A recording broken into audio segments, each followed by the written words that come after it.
আসসালামু আলাইকুম viewers, welcome to my channel best cook recipes. আমার আজকের রেসিপি হচ্ছে আলু পটল দিয়ে রুই মাছের ঝোল।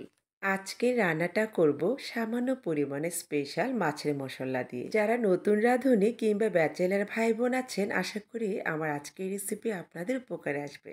প্রথমে একটা প্যানে দিয়ে দিচ্ছি 1/4 কাপ রান্নার তেল। তেলটাকে গরম করে নিয়ে দিয়ে দিচ্ছি রুই মাছ। মাছগুলোকে হলুদ লবণ দিয়ে মেখে নিয়েছি। মাছগুলোর এক পিঠ হয়ে গেছে, এখন আমি উল্টিয়ে দিচ্ছি। ভাজতে ভাজতে যখন দেখবেন এরকম লালচে কালার চলে আসছে, তখনই মাছগুলোকে উঠিয়ে নিতে হবে। এখন চুলায় প্যান বসিয়ে দিচ্ছি 4 টেবিল চামচ রান্নার তেল। তারপর দিচ্ছি বড় করে কেটে নেওয়া আলু এবং পটল। এখন দিচ্ছি পরিমাণ মতো লবণ, হাফ চা চামচ হলুদের গুঁড়ো। চুলোর আঁচ মাঝারিতে রেখে আলু এবং পটলগুলোকে ভেজে নেব। পটল এবং আলু আমার পছন্দ মতো বড় করে কেটে নিয়েছি। ভাজতে ভাজতে দেখবেন পটল এবং আলুতে দারুণ একটা কালার চলে আসছে। তখনই বুঝে নিতে হবে আলু এবং পটল হয়ে গেছে। এখন আমি আলু পটলগুলোকে তুলে নিচ্ছি। রান্নার জন্য প্যানে দিয়ে দিচ্ছি 3 টেবিল চামচ রান্নার তেল।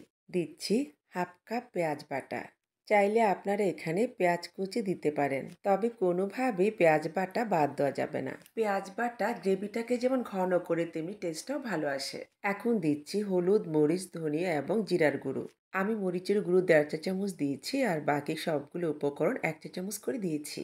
এখন নেড়ে চেড়ে কিছুক্ষণ কষিয়ে নিচ্ছি। কিছুক্ষণ কষিয়ে নেওয়ার পর দিচ্ছি 2 টেবিল চামচ মরিচ বাটা।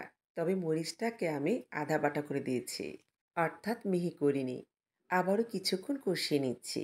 এখন সামান্য লবণ অ্যাড করছি।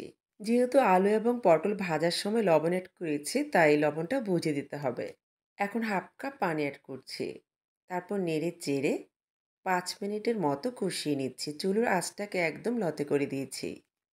কিছুক্ষণ কষিয়ে নেওয়ার পর যখন তেলটা ভেসে আসছে, তখন অ্যাড করছি আগে থেকে ভেজে নেওয়া আলু এবং পটল। তারপর সবকিছু একত্রে ভালোভাবে মিক্সড করে নিচ্ছি। এবার ঘড়ি ধরে 2 থেকে 3 মিনিট কষিয়ে নিচ্ছি। আমার কষানো হয়ে গেছে।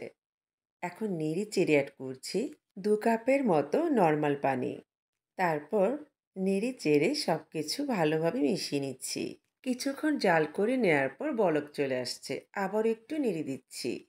2 থেকে 3টি বলক চলে আসার পর এখন অ্যাড করছি আগে থেকে ভেজে নেওয়া সেই রুই মাছ। এভাবে আলু পটল ভেজে রান্না করলে টেস্টটা অনেক ভালো আসে। অনেকে পটল একদমই পছন্দ করেন না। আমার রেসিপি ফলো করে রান্না করলে আশা করি আপনাদের ভালো লাগবে। এদিকে গ্রেভিটা প্রায় অনেকটাই কমে গেছে। আমি গ্রেভিটাকে খুব বেশি শুকাবো না, যেহেতু আমি আলু পটল দিয়ে রুই মাছের ঝোল রান্না করছি। কিছুক্ষণ জাল করে নেওয়ার পর এখন এড করছি 1 চা চামচ স্পেশাল মাছের মশলা। এখন কয়েকটা আস্ত কাঁচামরিচ অ্যাড করছি। এই মাছের মশলার রেসিপি অলরেডি আমার চ্যানেলে আপলোড করে দিয়েছি। আমি ডিসক্রিপশনে লিংক দিয়ে দেব। আপনারা চাইলে সেখান থেকে দেখে নিতে পারেন।